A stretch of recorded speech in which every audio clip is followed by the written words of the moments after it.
Let's go. Okay, we're alive. Podcast number 13. We weren't joking when we said we were back last week. We're not going to wait another 5 months for the podcast afterwards. So probably weekly, if that's achievable. So hell yeah. Yeah, I think it's important for us to really try to stay consistent. Not just for us, but, any listeners that we have coming in. So we're going to try, right? Yep, we had great feedback from the last one. So it was rewarding as well to jump back into it, not only for us, but as well for the listeners, like you said. Totally. Like maybe, I don't know if you want to open up, but like you said, you're kind of going through some stuff this week. Like, how you doing with that? Up and down. So let me hop back a bit for what it is. I actually was wondering like if I should open up in the podcast. Now you're asking, so I was like, fuck yeah, let's do it. And I will hop back like 2 years first. I remember in my university we did a lot of coaching and leadership stuff, and that's the first time I got aware of my fears and anxiety in relationships, especially intimate relationships, or when I have a girlfriend, like I get so crazy in my head that my fear gets there to lose there or to connect with that person. So the first time I got aware of that, and then about a year later, I went to do an ayahuasca ceremony. This was 1 year ago. And then I realized like that I was raising the bar really, really fucking high. And not only in my relationships, but basically for everything. So my work, school, and I never took a moment to look back and be proud. So in that weekend, at the end of the weekend, I was like, shit, this is the first time I'm able to say out loud that I'm proud of myself. So that felt real good. And then the 6 months afterwards, I was like flying. I was like on clouds for six months, which was really great. But then after 6 months, I realized I was totally back to my old behavior, raising the bar high again. I remember going to a party with friends and I was like, I hope we start early so tomorrow I can work out because Sunday I need to go to my job. I was like, dude, you can just enjoy a party and forget about work or the time for a night. So then I realized like, shit, like I'm totally back. So then I decided to get some external help as well and really dig deep into this, like what is it? And I actually got shot back to some traumas from my youth where I was bullied and I didn't feel safe at school basically. So a lot of relates to that behavior, and now I don't need that behavior anymore, but I still have these thought patterns that I have in me because of things that happened in the past. So now I'm going through that and I'm aware of it, which is really cool. So my dad said to me as well, like that means you are further than you were last year. But sometimes it feels like I'm not moving forward because I'm so aware and I know, what I'm faced with. So yeah, it goes up and down. So yeah, that's basically a bit of the story. Such a challenging thing to deal with when you're aware. I think it's not always a good thing, and you're explaining it perfectly right here. Like when you become aware, like you almost judge yourself too much, It used to be the fear of other people judging you. Now it's your own self-judging yourself. And it almost does the same thing to the mind, essentially. Yeah, and you can see it happening. That's the crazy thing. I remember when at work something happened with the other colleague, not to me. And I was like, shit, now I need to watch out for work. Like that was my initial thought. I was like, wait. Because something is happening to a colleague, now I have to be afraid for my job. I was like, and then I realized what I was doing to my mind. I was like, I immediately noticed it. So then you get kind of stuck in that, like, oh shit, this is how I see myself. And I never used to see that, but now indeed you're aware. So sometimes it feels like you're taking like 3 steps back. Yeah, I think a lot of people, what they'll do is like, at least this is how I explain it. Like, you're worried about how you look, or at least most people do, and they worry about the others judging them. So like, for example, say you have like a meeting or something, and you're just stressed out about how you look. Maybe you got a pimple on your face or just something like you're embarrassed about, right? And then you go into that room and you're fearing that everyone's like judging you. But in reality, they're all thinking the same thing as you, and they're worried about you judging them. Exactly. And that's kind of the messed up thing we do to our heads is we're all worried about what other people think of us. But in reality, they all thinking the same thing. We're all worried about what other people think. So nobody's worried about you. They're just worried about themselves. Exactly. It's an interesting thing. It's funny how it works. And even though it feels like I go 3 steps backwards with being aware, I know it's the first step to implementing that in real life to change that. Like the first thing to make that change is be aware in the first place. So even though it feels like you're stuck when you are being aware, it's the first step to recover or implement that in your daily life. What would you think so now that you're self-aware and like now it's kind of turning on you sometimes, what would you think would help combat that? Um, Everything to not think, for me at least. Like when I get a Yeah, fear, I cannot just let the fear be there, but my mind is trying to explain that or play tricks to get out of that. So for me now, meditation, I kind of backed away from it a bit because I'm so aware in this period that I'm only using meditation to think of nothing and just to let go of everything instead of trying to sort things out. So I'm not reflecting anymore all day, every day to try to think because that's making things worse. Because now I know I'm making steps. I need to kind of let go of things and just do fun things. Do things I like, spend time with my girlfriend, watch a movie instead of just like getting crazy in my head. So kind of letting go actually of all that stuff I used to do in the past. Yeah, I love that. I think that's the key to it right there. And like, I say acceptance all the time because that's what it is. It's kind of accepting your reality and what you are and who you are. And a lot of that has to do with letting it go because you can't like stop these thoughts. Like you can't like push away fear. It's part of you. You got to let it in and then accept it and let it go. Type of thing. It sounds easy though, but so freaking hard.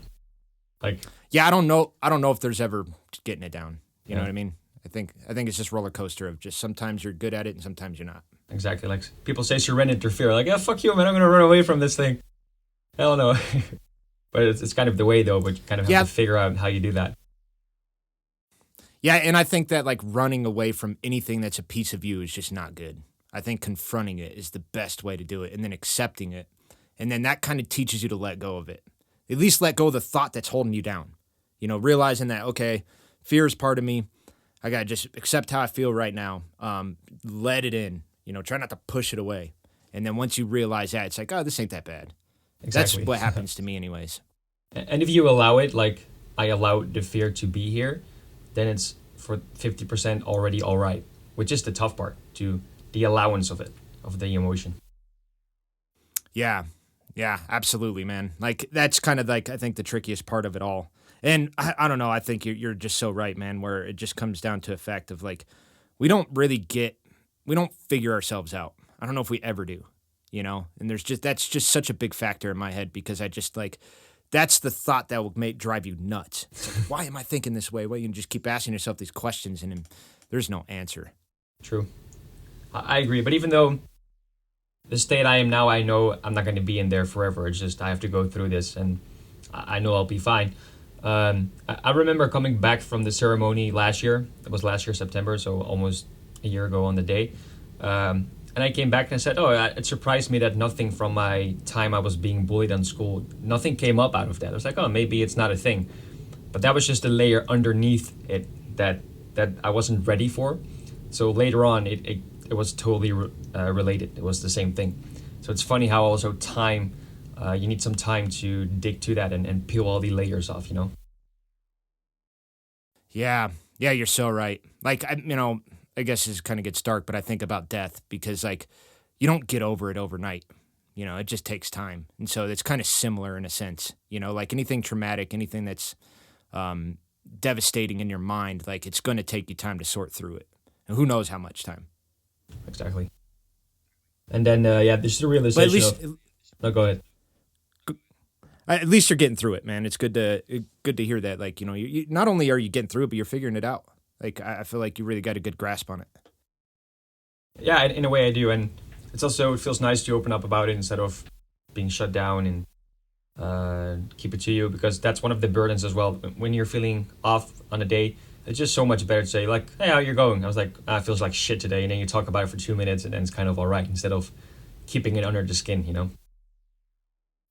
Yeah, I find that to be the same for me. Like talking about my problems helps me get them off my shoulders. Keeping it in, it's the worst, man. Like the weight stays on you. And it gets worse and worse the more you Yep. keep it in. And then eventually it I think explodes out. Yeah.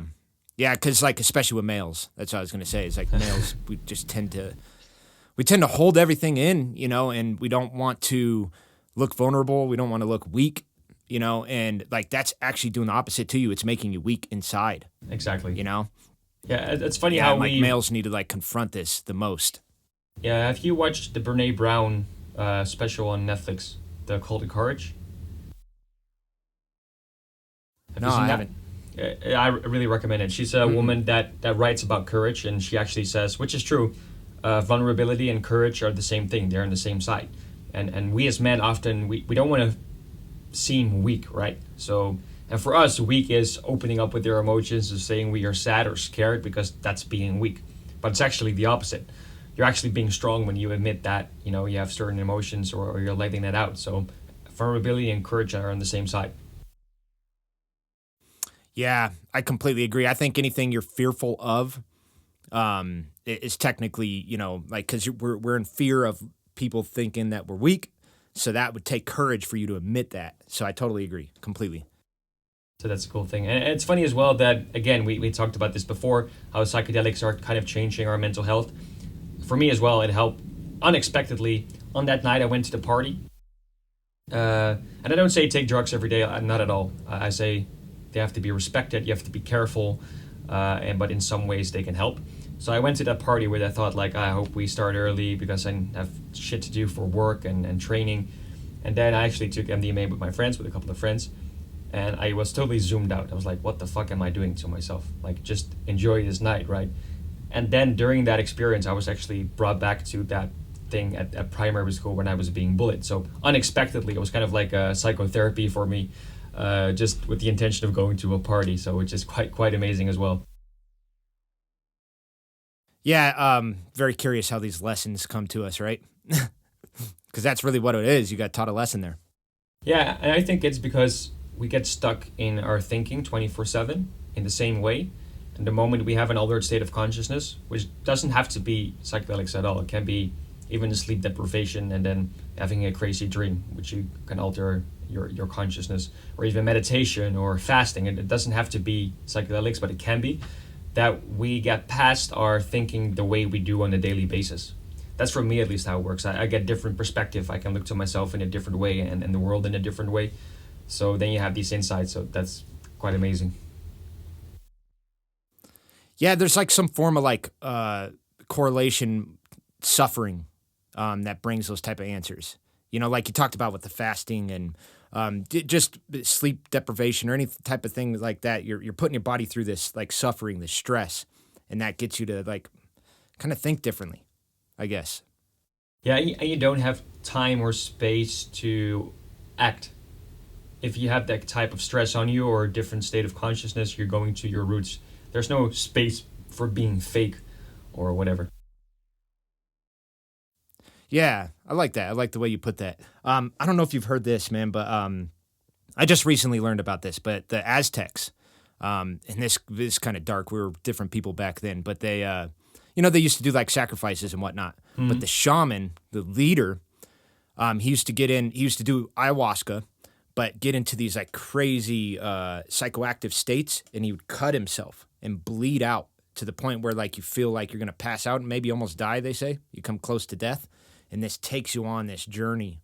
And they used to get visions and all kinds of crazy things happen to them, and that's why these people could heal people with plants, and they got like, you know, information that nobody else had. Says they're tapping into something inside their self. Yeah, it's crazy. It kind of reminds me because if you're bleeding out, you're getting, of course, an oxygen deprivation as well. Like it's the same thing with the Wim Hof method. If you breathe in and your pH level rise and you can hold your breath for so long, you get also I get in that focused state sometimes where I'm not in a room. I don't know what's going on, but it's crazy how you can activate that as well. Yeah, and that's exactly how I connected to it because I felt the same way. I'm like, I knew like, you know, loss of blood is going to make you feel like loss of oxygen. It's the same difference. And it does put you in this weird state of mind, almost like your outer body type of feeling. Exactly. And you get answers. It's happened to me. Yeah, and they always reveal in an unexpected way. If you sit down and like, oh, I'm gonna figure this out, it's not gonna happen. But it's often spontaneously, or when you're not thinking about it or being relaxed. And it's the same with creativity. Like I think you can relate when you are making a beat, you're not going, oh, I'm going to make a beat right now. You're kind of just sitting down, feeling good, and then, hey, this sounds good, and you just progress from there.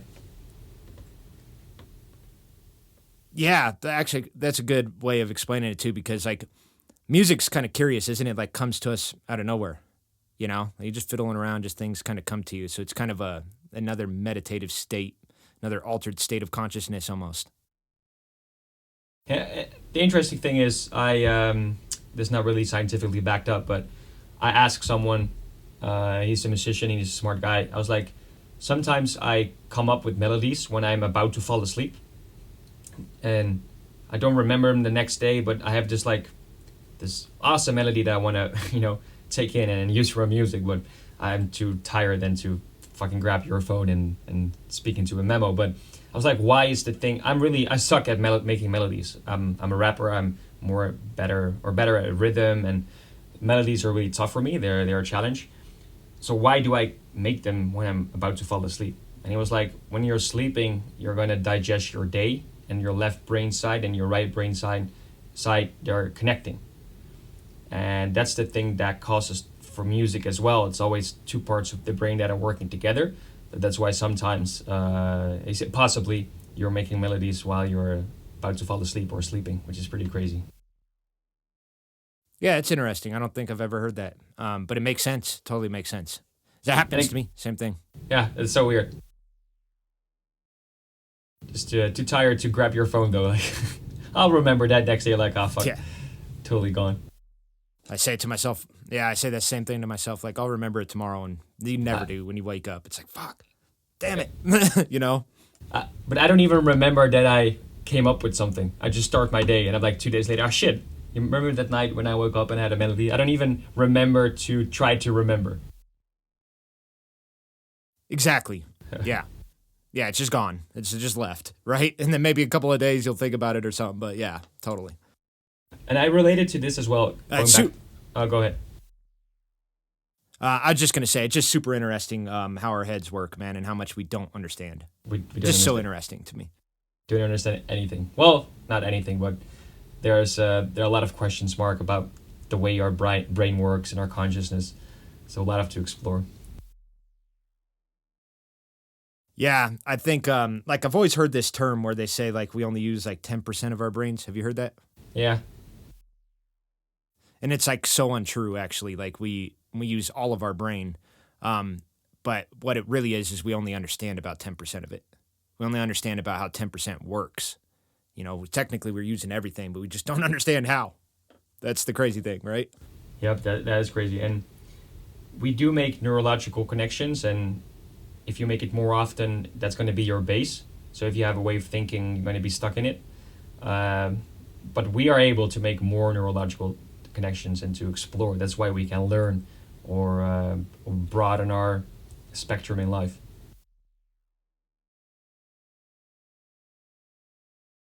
Yeah, sorry, dude. I keep losing you on the connection. I don't know if you're there.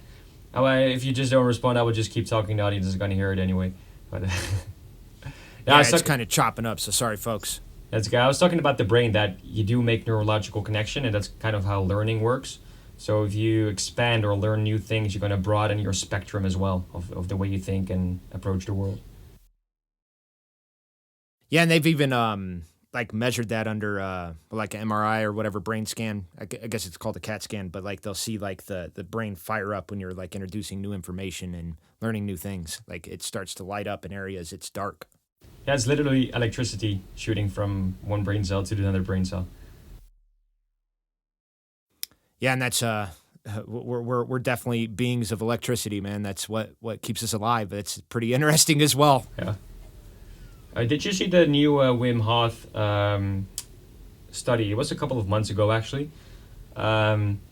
He went into a MRI scan first, and also into a scan where they put still chopping up.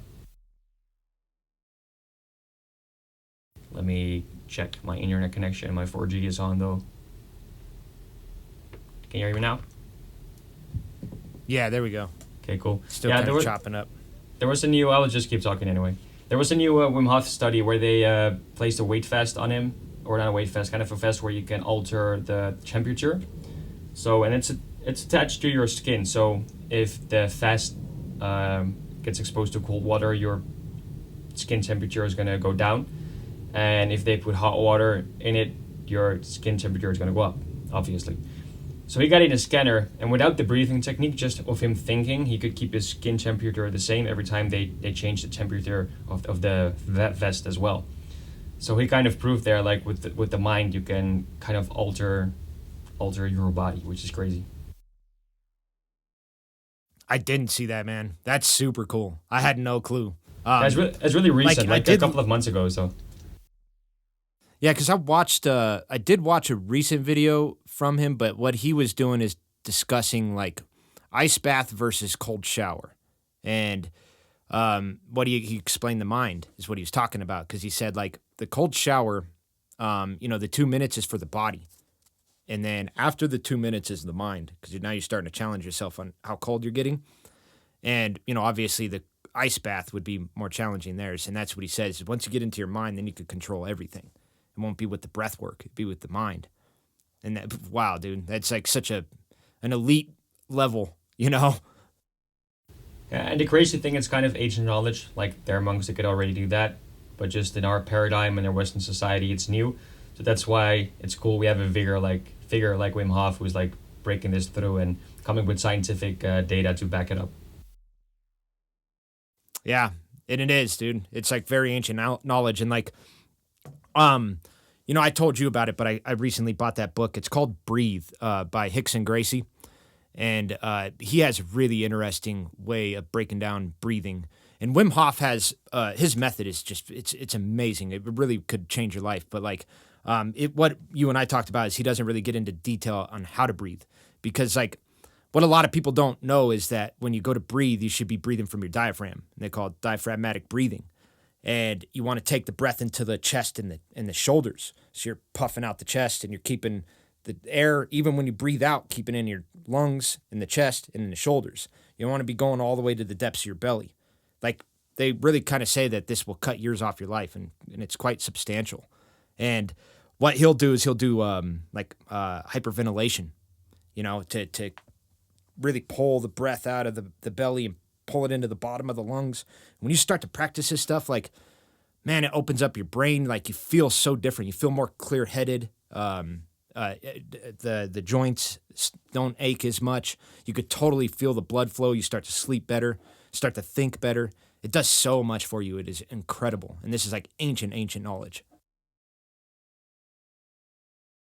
Yeah, you sent me the video. I haven't watched it yet though, but it's the same what Tony Robbins does, kind of like this controlled hyperventilating. But he does it with his arms like going up, but it's the same technique basically. And that's the one thing that Wim Hof is lacking in. Like he just say breathe. Doesn't matter if you can even do it to your ass. You're like breathe through your ass. Which is kind of a joke, but for some people they don't understand. Like, okay, but how should I start? So it's really cool to have people that can really break it down specifically, just in small steps. Yeah, I'm gonna have to like kind of push back on Wim Hof a bit, because it does matter how you breathe. It really does. Like it's very, very important. If you're breathing from your belly, like you're pushing on like your groin muscles. You do things that are just not good for you. Like it kind of like messes you up almost. So like you really got to learn to breathe with the chest. It's so important. It really is. I mean, a lot of fighters have talked a lot about this, but like Hickson, what he will say is that like he could hold his breath for 5 minutes at any given time. So he doesn't really have to prepare for it anymore. But he has a super famous video on it's on YouTube, but it's from his documentary video, and he's sitting in a meditative position, and he's doing this dance with his belly as the music's playing. So he's like breathing, and his belly is like moving with the beat.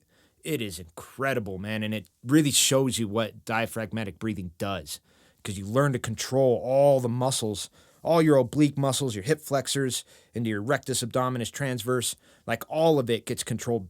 He could single things out, like each ab muscle. And when I saw that, I'm like, what the heck is that? Like it doesn't even look human. I haven't seen it. You should like, send it over. Plus, this guy's credentials is amazing. Sorry, dude. What was that? No, I haven't seen it yet. You should send it over, the video. I will, dude. curious. It's very impressive. It's maybe I could find a clip of it and I'll put it on this podcast just so people Cool. get a visual. But Yeah, he is. I mean, he's a prodigy for people that don't know. Like he really is known for being like the toughest Gracie of all time, and the Gracie family is like feared around the world when it comes to martial arts.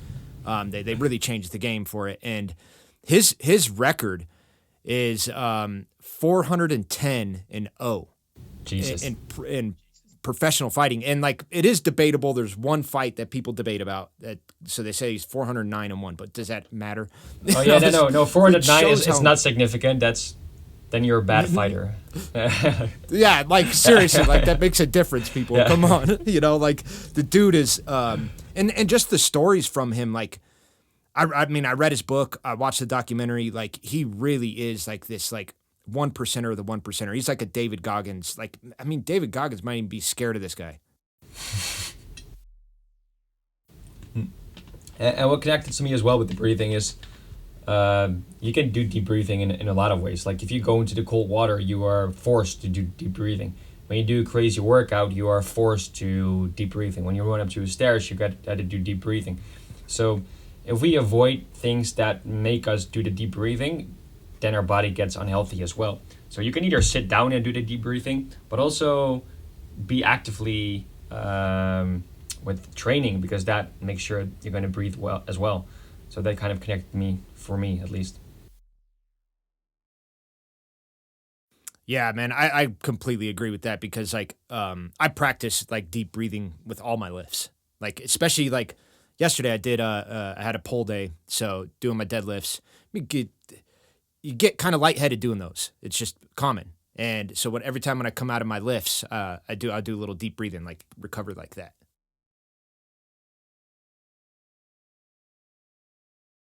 Yeah, it really charges your body basically, and then if you don't breathe is a really important component to MMA, martial arts, but also even like a deadlift. Like breathe in, push the diaphragm out to have abdominal pressure. So it happens a lot, and even when you're sleeping, some people like you have insomnia. I've had that, still struggling with it. Like how important breathing is when you're sleeping as well. So in all parts of our in our life, in our daily life, we need the breathing. Yeah, it should be focused on, like, I try to focus on it all the time. Duncan Trussell, like, I may have already mentioned this, but, like, he has such a cool way of explaining it. And I'm paraphrasing, so it's not as compelling coming from his mouth. But he went and learned from, like, a monk, I think in, like, China or something like that. One of these, like, crazy ones that could balance on their one toe or whatever, And he says that the guy like really brought up something interesting from him, but he said like, when you're just like mindlessly breathing, you're not here. Someone else is in the driver's seat. But when he starts to breathe and deep breathe, he's like, oh, okay, I'm back home. I'm me. And I've really connected to that, because I don't know if you do, but like when you're not focused on your breath work, like your brain is like running rampant. It's doing other things that like, maybe you're living in a different time frame in your head or whatever, or worrying about something. But when you start to deep breathe, it brings you back to this moment. And you're like, okay, I'm me again. I feel like me again. And that's what happens to me. Yeah, and they say that in meditation as well. Like just focus on the breath and the rest kind of disappears, and that's true. You don't kind of think about your work or anything if you just focus on your breathing. And there's also a phrase I use, which is "you are here." That means I'm not there or anywhere else. So that's a phrase I use as well when doing the breathing, like breathing, connect, and I'm here. So I really relate to that for sure. Yeah, me too, man. I think another important factor of meditation that, I mean, I get a lot of people that talk to me about it, but like they think you got to silence your mind. I don't even think this is possible. I think what people need to understand that is like, as long as you're just chilling out and trying to calm your mind, like you can't silence the words, or they're all going to be there. Like you're always going to talk to yourself, but just like calm it down, like step back and like slow all the thoughts down and let them come in, but you got to slow them down and like learn to slow down. Cause that's the thing, is I think that in meditation, it's just teaching you to slow down, because outside of meditation, oh, we got to pay the bills. Oh, we got to feed the kids. We got to feed the dog. We got to go to work. We got to do this and this. All these things are just like running through our head, the to-do list. And when you learn to like slow that down, go one by one. Okay, I got to do this today, and then that, and you just chip away. This is what meditation could teach you to do. But you don't have to, it's not about silencing your mind. It's about slowing down. That's the way I think of it. Yeah, and you don't have to sit down and cross-legged. You can also, when I ride my bike and I'm just taking in how the trees look, that's for me silencing as well. So it doesn't really have to be like sitting cross-legged, straight back. You don't have to. And that's why I love yoga, by the way, because it kind of connects the interest I have in meditation and the physical activity, kind of puts them together. That's why I've been getting into yoga a bit more lately. It's fucking cool. Dude, I completely agree with you. Yoga is so fun, and it's like completely meditative. It's just a whole different way of doing it. It's like a whole different way. And like, I loved how you said that, man, because I'll go out, like I got my porch that I sit on, and like I'm not deep breathing. I'm not trying to silence my mind or anything. I'm just soaking in the moment. And like that's the most meditative state I get into, is when I'm just sitting in the moment, looking around at the trees, as you mentioned, staring at the sky, smelling the fresh air. I'm just taking in the moment, like being appreciative of being me and where I'm at in life, and that thing, like that's what really gets me into like me, you know, like I get my gratitude, like I'm not living ahead of myself anymore. I'm like, wow, like I did it. I did what I said I was going to do, and I got more to do, but like I'm happy, you know, and it does that for me. Nice. That's cool how you break it down. It is really an art to master. So it's cool that you have achieved that already. I'm still struggling with that. I remember I was discussing this yesterday, that every once in a while when I have a moment like that where I'm like just taking it in, I'm already in my mind telling it to someone else how great that moment was, which completely takes me out of the moment, which is crazy. Like, why in my head am I talking to someone to tell them how great this moment is? Because now it's ruined. Like, what the fuck? Why can I just not be in this moment and stay there, you know? Yeah, man, I relate to that so much too. I do that as well. Like, and I've pinpointed that in my head and like tried to combat it now, because like you're so right. Like I'm devaluing everything that's happening to me. This is for me, not for them. Yeah. So I got to let it in for myself. And like that, yeah, when you're trying to take it away from yourself and give it to somebody else, like you just lost that experience. That's how I feel about it. So a lot of times I won't even talk about my moments. It is, man. It's so stupid. And I think it's good to share these things, but like it's way more important to take it in for yourself. Way more important. And if you feel like what you're feeling, like, because I had that same feeling, it's like, I'm not even going to talk about it anymore. I'm going to just chill. Like, I want to make sure that this is for me. I say these things all the time, but I'm like, meditation, like breath work, what happens to you inside of these is deeply personal, and nobody will ever relate. That's the whole thing. And so like, we want people to understand and relate, but they never will, because these are like profound moments inside of us that you can't experience. They're in your head.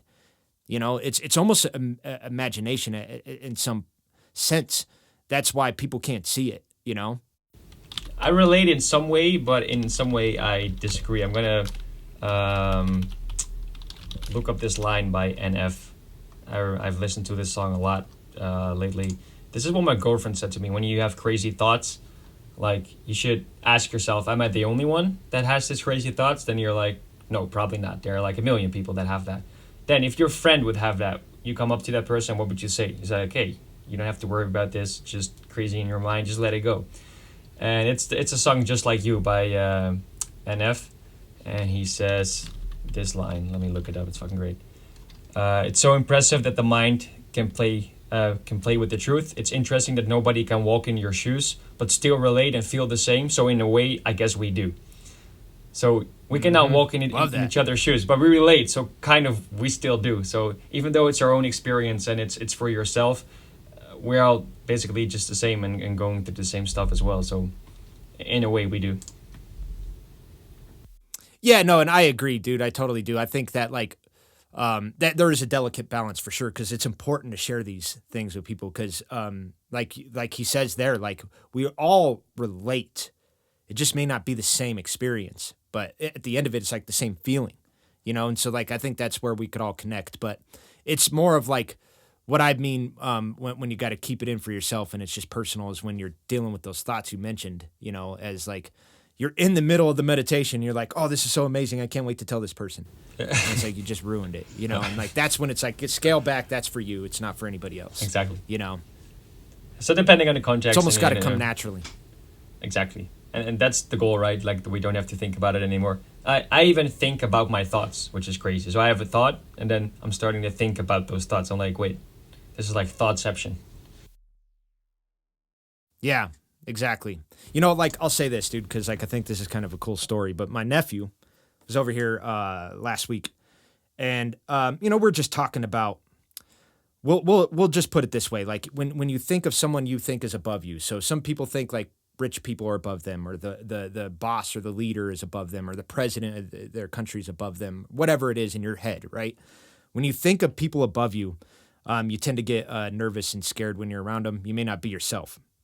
So my nephew asked me this, like, you know, if you're in a room full of people that you felt like were above you, would you act differently? And I was like, I might get a little more quiet, but I'm going to be me. And like, I'm like I've fully embraced who I am. But what I've realized is, just going back to what I said earlier in the podcast, is that like when you walk into a room, you're thinking these people are all like worried or judging you, or, you know, like, okay, this person has less money than me, or they're not successful, or, you know, they're my employee, I'm the boss, I'm better than them. They're not thinking that at all. They're all worried about the same thoughts. We're all like, sit back, you know, we're all worried about whatever else is going on in our life. And so like, I realize that, man. And I bring myself into every room now.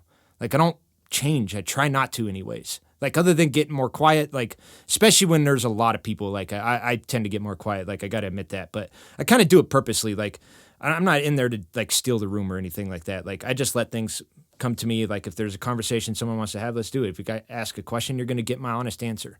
And that's what I try to bring to the table. You know, I just try to be me. I relate. I think it's still hard because subconsciously we're still, you know, walking in and, like you said, maybe being a bit more quiet. But when it comes down to it, it's really cool if you can be yourself. And the funny thing is, sometimes I hop into a person that is famous, but I don't know. And I'm totally being me, and I joke around, you know. And then afterwards, I hear like, yeah, you know who that is? I'm like, no, you know. That's like the funny thing, because then you're just completely being yourself. And then the interaction is actually great, because he sees that you're treating him as a normal person as well. So that's actually really funny. If you don't know, then you can kind of hop back, like, I was really myself. I think that's so important right there, man. Just what you said. Like, I think everyone just wants to be treated normally. Like, even the people that we view, I mean, I guess we could say like athletes or rappers, you know, anybody that's famous, like, people get around them and get all like, oh my God, you're a god. I guarantee these people hate it. They hate it, man. Like, treat them normal. They just want to have a conversation. They just want to be, you know, like, we're just people. We're all people. People, exactly. You know, just because one person could do something you can't doesn't make them better than you. And that's really what I told my nephew is like, I'm like, you're just walking into their room. I'm like, let them come to my room. Let them come to my world. You know, and that's what I know is like, a lot of times, man, like we're nervous because we're walking into something we don't understand.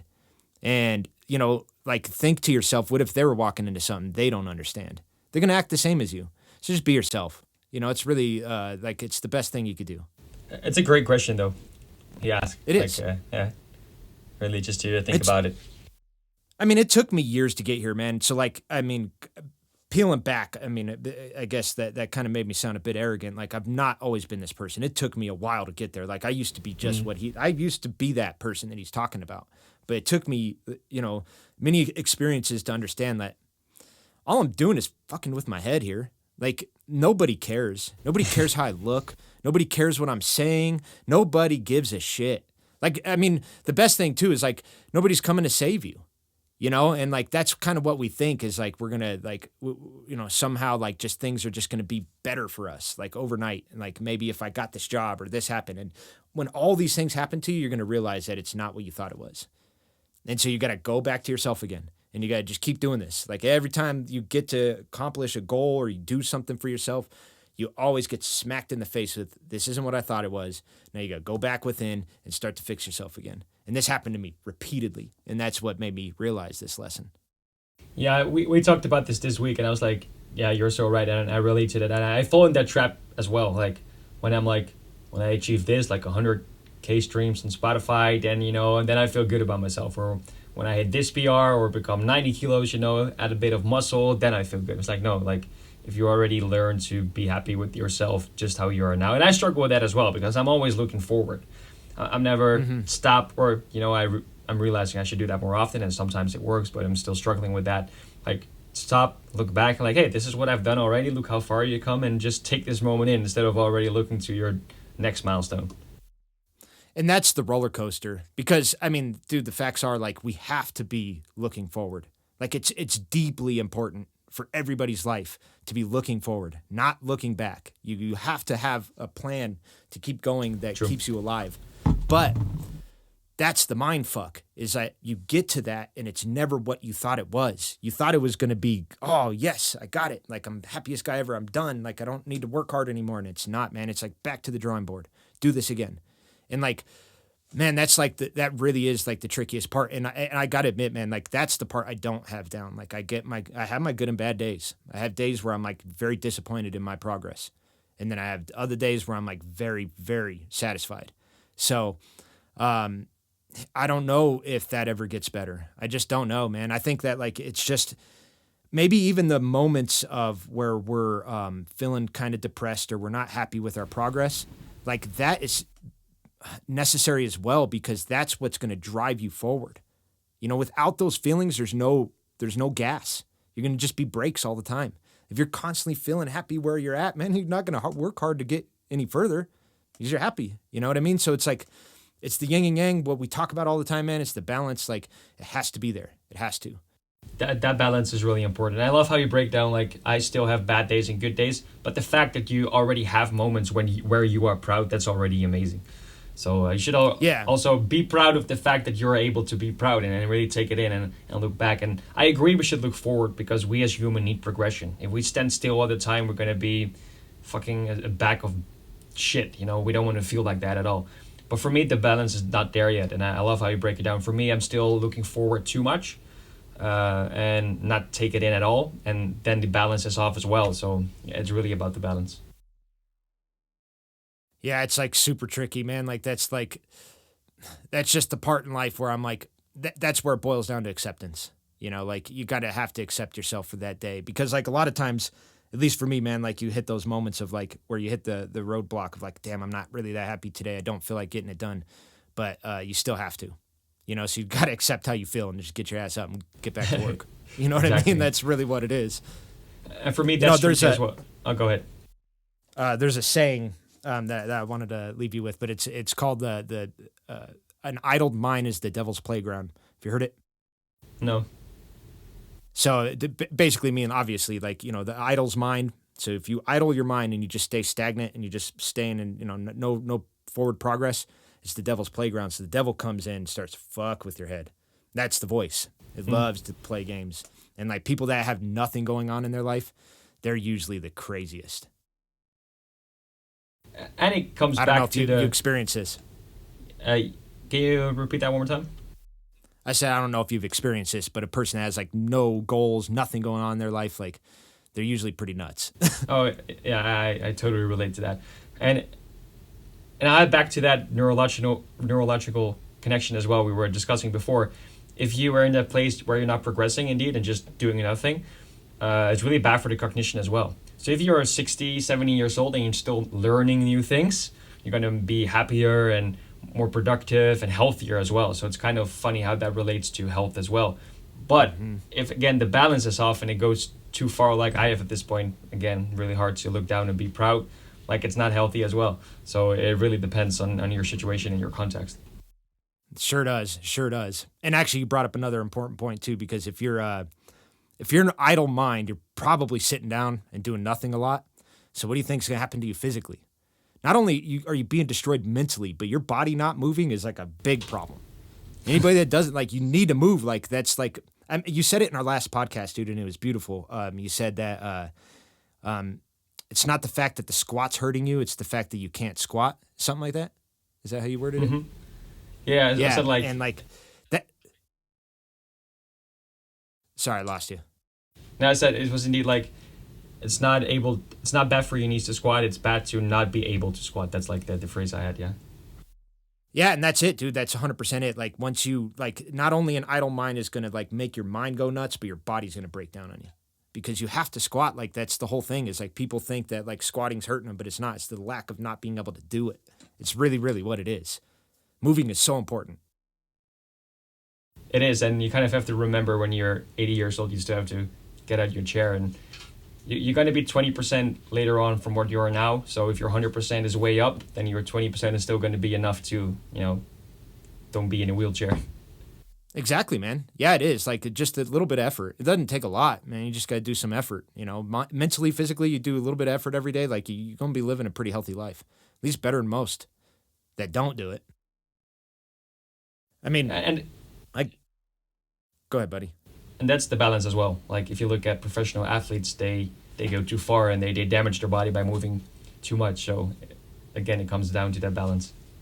Yeah, that's what's so funny about it, right? Like, especially how you mention athletes, because they're like, they're famously known for redlining their car. That's what you got to do to be a pro. You have to. You got to like outwork everybody, and it's going to be eventually you're going to break something. It's what it is. So there is an opposite end of that, like working too much. So you get there's absolutely a balance. I was going to mention real quick. I got my grandpa's guitar in, as you saw. I saw it. Yeah, on Instagram. It looks fucking amazing. It's a beautiful guitar, man, and it sounds really, really good. Directly out of 1963, so it's like Stone original, which is a really, really cool story. But we took it in yesterday. Just had a guy's super knowledgeable about guitars, and just wanted him to kind of go through, make sure everything's functioning properly, and give me a little bit of history on it, man. And like what he told me, he's like, because like I wasn't getting certain things to work, and like some of the buttons were sticking, and he just started moving them around. And he's like, you just need to move them. He's like, and then you need to play this, and once you play it, it'll start playing better. And I'm like, that's what the body is. That's exactly what the body is. Like, you just got, like, people are all locked up and stiff. It's like, you just got to move. You think you don't have to, but you just got to move. Like, it's once you start moving more, it'll unlock. And so, like, it kind of made me laugh a bit. Yeah, it's funny how that works. And even with the body, it's better to move incorrectly than to not move at all. Oh, without a doubt, man. I so much agree with that. Like, no moving is going to be really bad for you. Like, really, really bad. Yeah, if you have like aches and pains getting out of chairs, you might want to practice getting out of chairs. Yeah, those type of things. Like you want to do that. You want to do it more because that's what it is. Your body's telling you, like, I'm not used to this, so I'm gonna hit you with some pain. Now you gotta get used to it. It's funny how that kind of works for my fears as well. Like if I have a fear, I want to move out, I want to get away, but I actually should surrender to it. And it's the same, like you said, if you feel uncomfortable with getting out of a chair. For me, it's yoga. I feel uncomfortable doing fucking yoga. So now I'm doing more yoga because I know it needs work done. On a physical level, I understand that, but with the fear, it's kind of the same thing. Like, okay, you feel uncomfortable, stay there. It's exactly where you need to be. Yeah, that's dude, such an important realization of life because, like, I say it all the time, like, what you suck at is what you should be doing. That's where you're going to experience the most growth. So find the areas you suck at and, like, quit neglecting that, especially in athletics, like, but life in general, just as you mentioned, like, if you're in fear of doing something, you should probably go do it. Yeah. Watch what happens. Like you just, like I say, it's lifting weights in your mind. You just made your mind stronger. You taught yourself you could do something that you're in fear of doing. And then you realize how easy it is. You're like, oh, this actually isn't that bad. I like it. So that's usually what happens. And then you can pat yourself on the back, like, hey, even though I thought it's going to suck or I was afraid, I still faced it or got out of my chair and start doing it.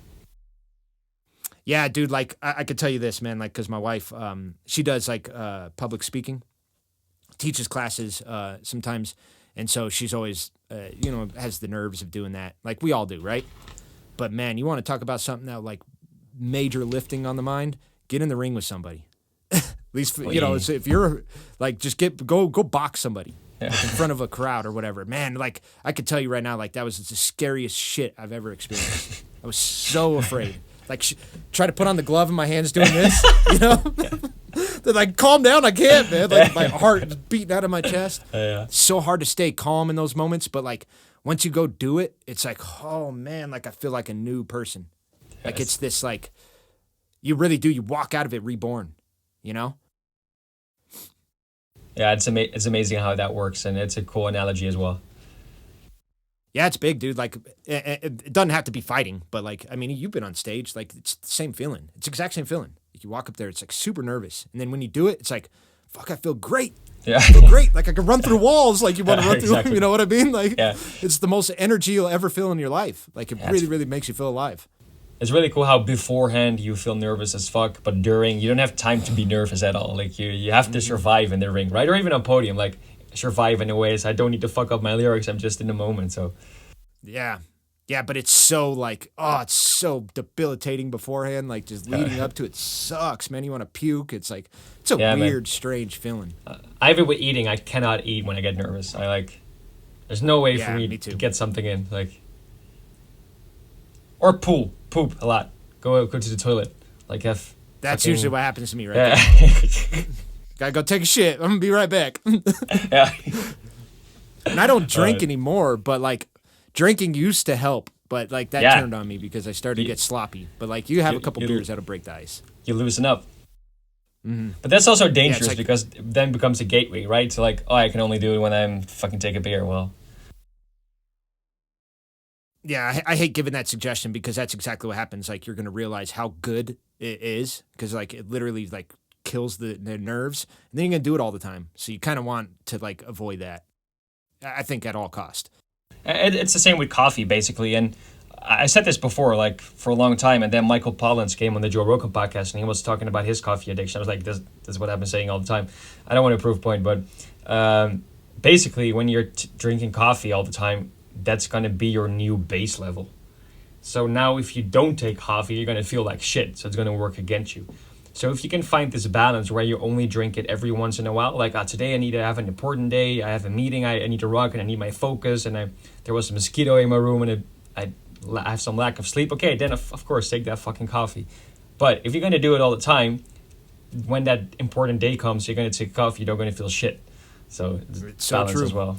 Yeah. You know what's weird for me, man, is like I can't drink coffee when I have something important going on. It makes me more nervous. It like does opposite to me.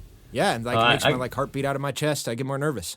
That's crazy. Yeah, like when I have a lot of coffee, I do, but when I take like 1 or 2 cups, I can really focus on like and totally like a tunnel vision, crazy thing. Yeah, like right now I'm drinking coffee, but like I don't do it all the time, and like especially if I have something important, like it really, really like it makes me all stressful and nervous. So I guess it's good, right? Yeah, it's true. I remember it was a while back. I didn't take coffee for 3 months, and then I took 2 doubles, which is like 80 per cup, so 320 milligrams of caffeine in one go. Well, that was terrible. That was like a terrible experience. I was like, I was talking to someone, I couldn't listen. I was like, what the fuck? Yeah, your mind's just radiating energy. Because I think like the max is like 400 milligrams, I believe. Yeah, right? But if you spread it throughout the day though, but I took it like in one dose. Yeah. I'm sure you were just like, was it the hand shaking and all that? Like, can't really control it. No, not necessarily, but more like everything was starting to get blurry. Really? Yeah, it's really weird. That's interesting how it affects us. Because like for me, like my heart starts to beat real fast and I get shaky. That's what it does to me. I want to tell you this story. It reminded me because I mentioned Michael Pollan in the podcast. He told a story about insects. Like they are using drugs or caffeine the same way as we do it. So if you give an insect too much caffeine, it won't be able to operate. So if you take a spider, you won't be able to make a web. The webs get all fucking crazy. So they stay away from coffee. But plants produce caffeine so the insect won't eat them. It's kind of like a survival mechanism, so they will be left alone. But then they found this one plant that does release caffeine, but only just a tiny bit. So the bees, they could work more efficient, more effectively, and they would remember where the plants are. So for the pollination, they will come back more often. So in the sense, the bees and we are the same. Like if you take too much, we get all disoriented.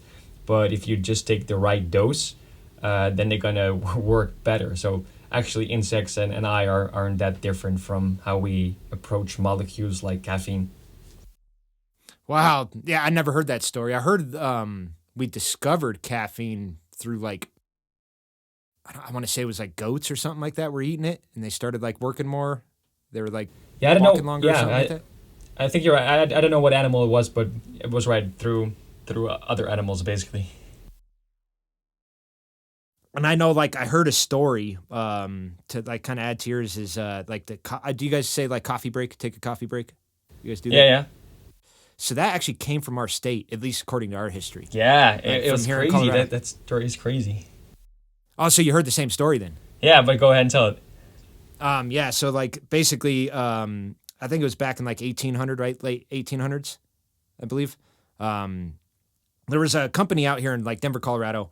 They made ties, and they wanted to hire some workers so they could increase the amount of work they were doing, and so they hired a bunch of women, and they were working what I think like 4 hours is what he said, and like after that they were starting to like just weren't as efficient. So the owner of the business had a meeting with all the ladies and said, what can we do to get you guys to be more efficient? How could we get more work out of you? And the ladies suggested, like, why don't you give us a coffee break? Why don't you, in the middle of our shift, let us go take a hour-long break, go drink some coffee, and then we'll come back. And it worked. And now we kind of embrace that in society, which is interesting, right? It's funny. And it also helped accelerating in maths and science because people get to work more focused on. So it's funny how certain drugs can shape society as well. Back in the day, we used to have a psychedelic society. Then alcohol became a thing. Well, everything went to crap, basically, if you look to the Middle Ages. And then caffeine got implemented, and now psychedelics are coming back. So I think it's actually going to be a major breakthrough in society as well that's going to help, just like coffee did, basically.